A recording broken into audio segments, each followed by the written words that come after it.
Sevgili dostlar merhaba. Kanalıma hoş geldiniz. Pratik bir omlet tarifiyle beraberiz. Bugün sizlerle hem büyüklerin özellikle küçüklerin seveceği bir omlet yapacağız. Bütün malzemelerimiz hazır. Hemen tarifimize başlayabiliriz. 3 adet yumurtamız var. Yumurtalarımızı kabımıza kırıyoruz. Evet, yumurtalarımızı bir çırpıyoruz. Evet, yumurtalarımızı çırptık.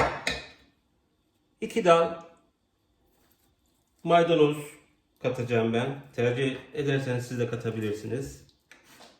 Evet. Evet, peynirler kullanacağız. Ben 2 çeşit peynir kullanacağım.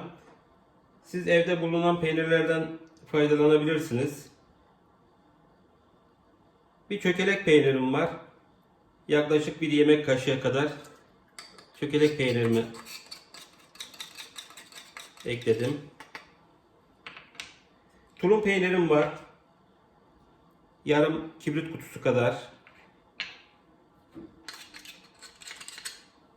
Rendeleyebilirsiniz ama ben ufak ufak doğrandım mı daha iyi olduğunu düşünüyorum.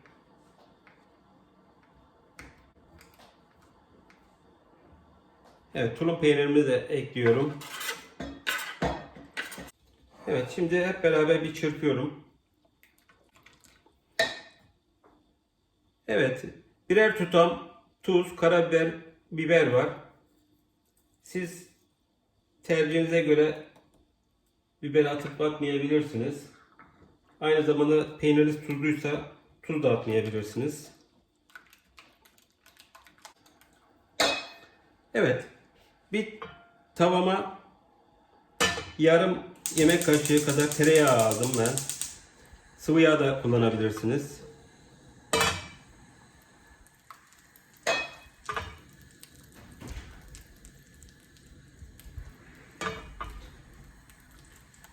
Evet sevgili dostlar, yağımız eridi, kızdı. Şimdi döktük içimizi.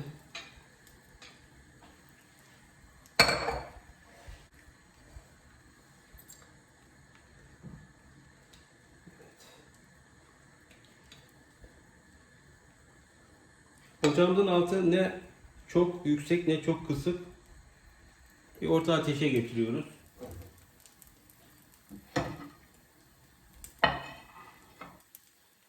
Evet, bir tarafı pişti.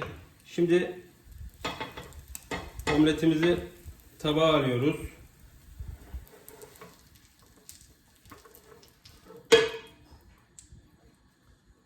Evet. Ocağımızın altını biraz kısıyoruz. Şimdi diğer tarafı da hafif pişireceğim. Onun için şöyle ters düz yapıyorum.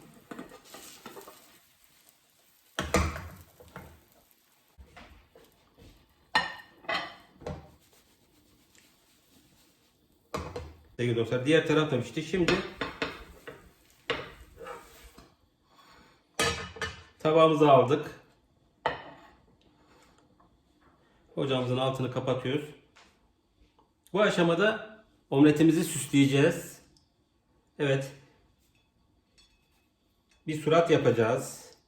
Onun için saçlarını yapalım maydanozla. Evet, 2 tane göz yapalım.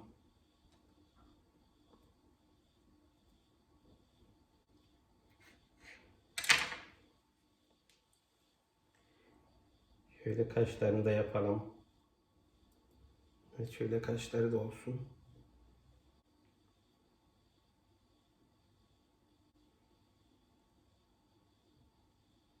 Evet, omletimiz hazır. Deneyenlere afiyet olsun diyorum. Evet sevgili dostlar, bugün sizlere çocukların çok beğenebileceği bir omlet yapmaya çalıştım. Bugünlük tarifimiz bu kadar. Bir başka çok özel ve güzel tarifte tekrar görüşmek üzere. Şimdilik hoşça kalın. Sağlıklı kalın.